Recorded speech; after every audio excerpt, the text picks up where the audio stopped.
All right, welcome back.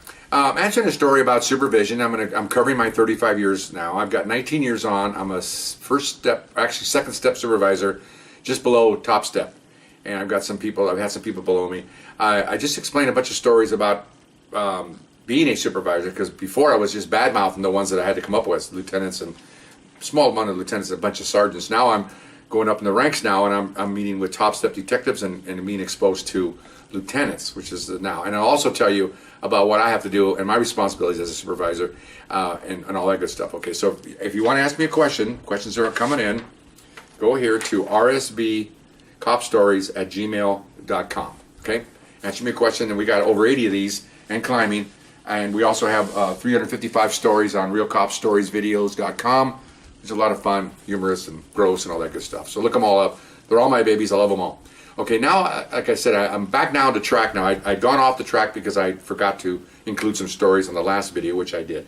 Now I'm reassigned. I left my squad that I was in for 6 years, and I got promoted, not promoted, but I got raised up to a level of being the assistant squad leader.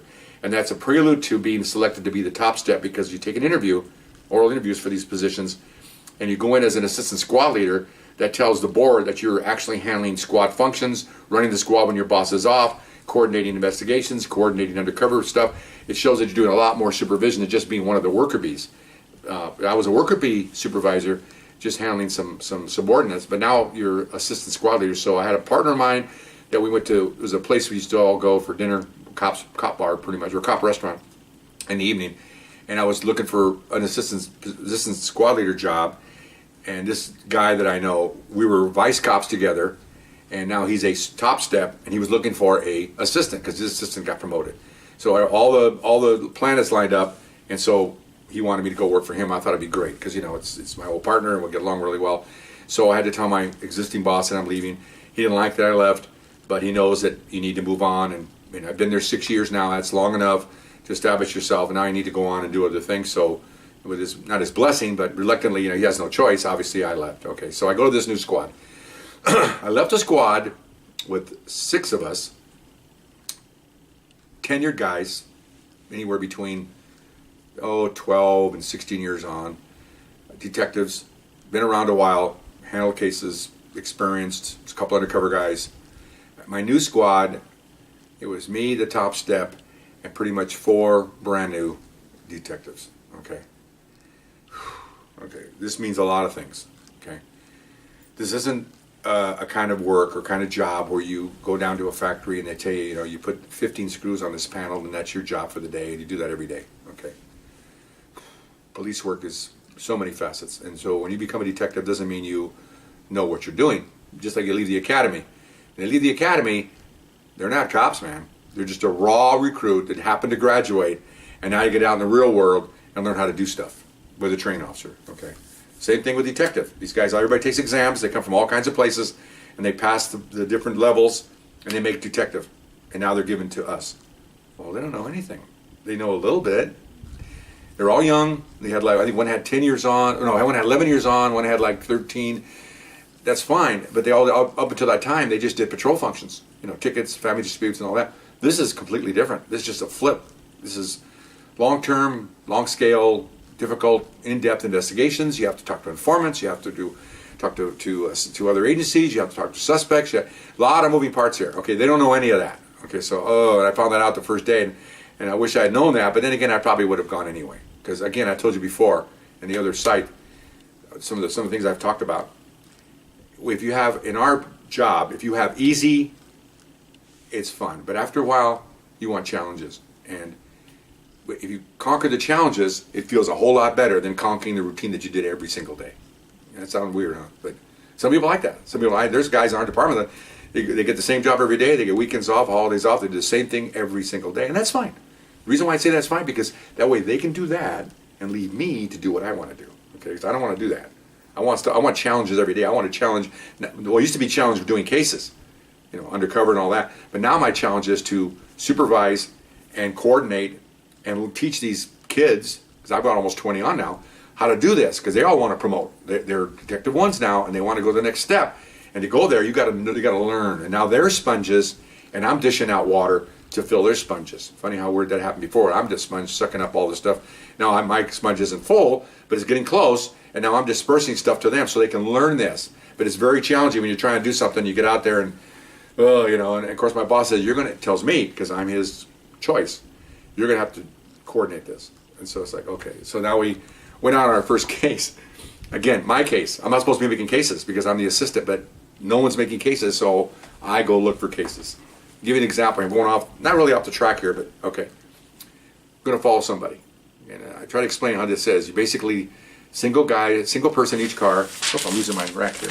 A single person in each car, and you sit around the neighborhood, and you set up, and you wait for him to come out, and you follow him around. Okay, that's pretty much it. Okay. Okay, guy came out, pretty easy guy to follow. He wasn't really looking around that much, and guys were falling all over each other. I mean, my guys. Doing improper turns, not getting too close to the guy, and about an hour into it, he spotted us. Okay. Our job is not to be spotted. Our job is to be covert. He spotted us, he took off like a bat out of hell, and you can tell that the case has been compromised when the guy burns red lights and off he goes, and you're not going to burn red lights to chase him because you're going to get in an accident. So I call it off, met somewhere, and you cannot chew guys out, or any employee out, for not doing their job if you haven't taught them how to do the job. Seems very simple, okay? But so my boss has got him upset. He goes, what's going on? Because him and I both came from surveillance assignments. So we've done this for a long time, and we think everybody should be learning this immediately, but it's not the point. So we went off by ourselves, while the squad just down there in the shade during the day. It's like 10 o'clock now, and we talked. And I told him, look, we're going to have to suck this up and take a couple of weeks and just do this and practice. We just cannot let these. They're not going to do it. So I convinced him to do that because I'm kind of like the calming effect, even though you can tell by my emotions that me, it's really strange to be the calming effect, but I was, because my boss couldn't believe it. We can't do these cases, and we got burned. We hardly ever get burned when I work with him.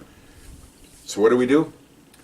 We said we went down to the basics, and at this time I was actually teaching surveillance. I forgot to tell. That's not really important, but for about 5 or 6 years I was giving classes to other units before I came to this squad. My lieutenant asked me to do it. I volunteered for it. Next thing I know, I'm doing about one every 3 months, going off and teaching guys how to do surveillance. And it's tough. It's not easy.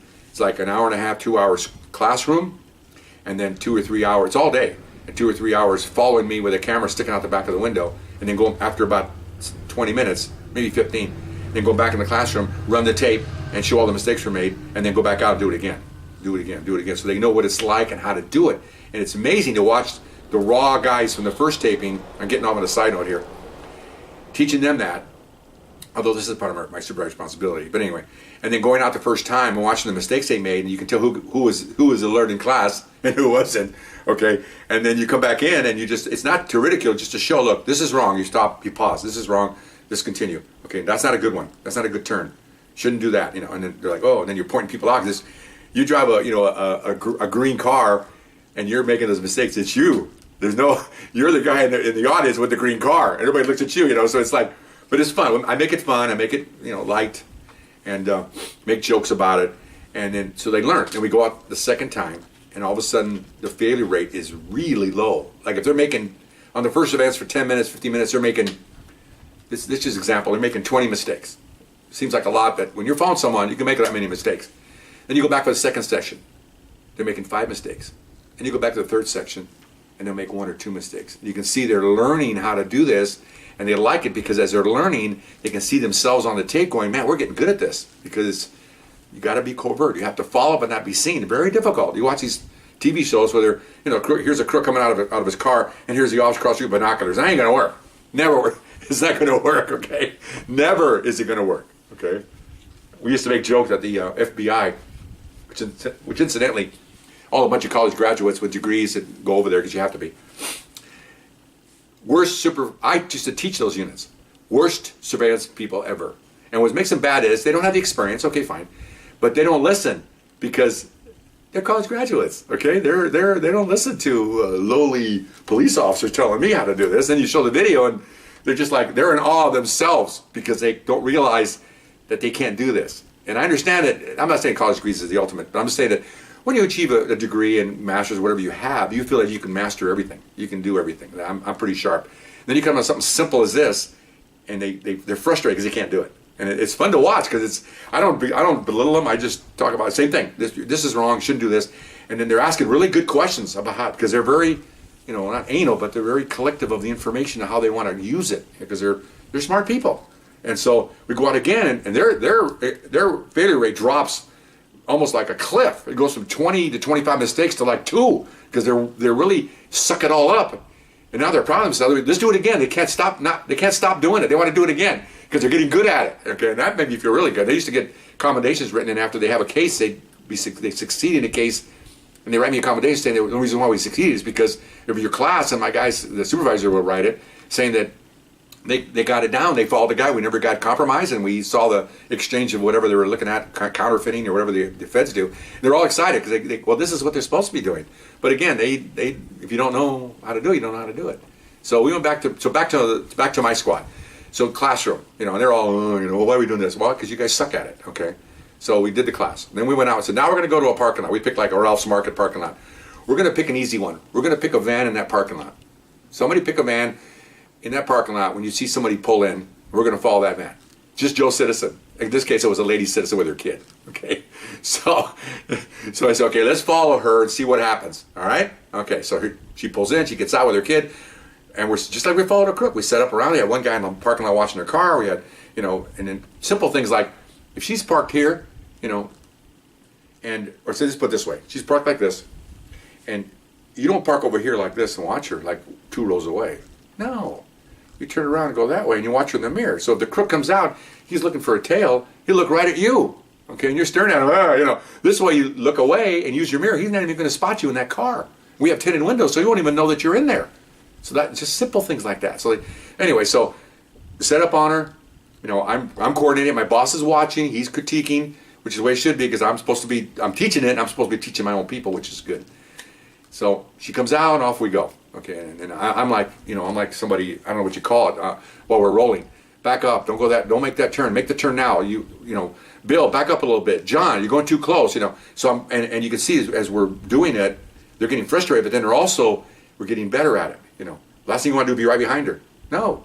Or next to her. So it's single things like that. So anyway, I don't want to get into that, but so we spent days doing this. 3 or 4 days of doing this. Every day. Following some poor citizen. Not poor citizen. Following somebody out of a parking lot. Just to get practicing. A couple times, they gave us funny looks, like they spotted somebody they didn't like, and they took off. Okay, well, they're probably scared, so I backed off immediately. I don't want to upset the public. We're not here to scare everybody. So, okay, a couple times that happened. And I tell them, look, got burned here, blah, blah. I said, okay, so then about a week we did this. 3 of the guys got it. One of them did it. One of them was, they used to call him, what was his name used to call him? I can't think of his name. The name we had for him, but it'll come out in a minute. Oh, Cement Head. One of his buddies gave us that name, so we used that name. He just did not listen. I don't know whether he didn't care, he didn't want to be there, or whether he's just being ignorant, whether he's being stubborn. I have no idea, but he was the problem child. And I found quickly, as a supervisor, who are the guys that I can work with, and who's guys going to be a problem child. And so, naturally, my top step and I were aware of that. So as we're going on and in the middle of all this, we're trying to teach them how to go out and make cases and find clues and develop informants. And there's a lot. We really started from scratch. My partner and I. We're the only 2 people of that 7-man squad or 6-man squad that knew how to do anything. And I'm not bragging. That's a fact. And so we had to teach them. And the 3 did great. They picked up. They started making cases. Started getting the surveillance, and we started becoming a squad and becoming pretty not tight like I was before my previous squad, but we were starting to make cases. And so I found that the 3 that were working well, you come in every day and you encourage them, and I'd say hi, good morning, and everything to everybody, and then go to each one. I did it every day, and what case are you working on today? We're trying to keep everybody motivated, keep everybody going. And the Cement Head guy, just if I was in charge, I would have given him a couple of ultimatums and get rid of him, because he'll bring people down. He's not contributing anything. This assignment is unique because you're not handling radio calls. You're not directed to do stuff like go to family disputes and all that stuff, or you don't have to write tickets. You're pretty much self-initiating stuff. You spent the whole day, when you're not following someone, trying to gather information to get clues and stuff. Okay, and get cases. That's how you get cases, from clues, from informants, from other officers. They're all trying to do that, except the one guy. So I'll come back later on him, and we'll show you what happened with him. So we're running out of time, and so I'll continue on a little bit. Okay, we'll see you next time.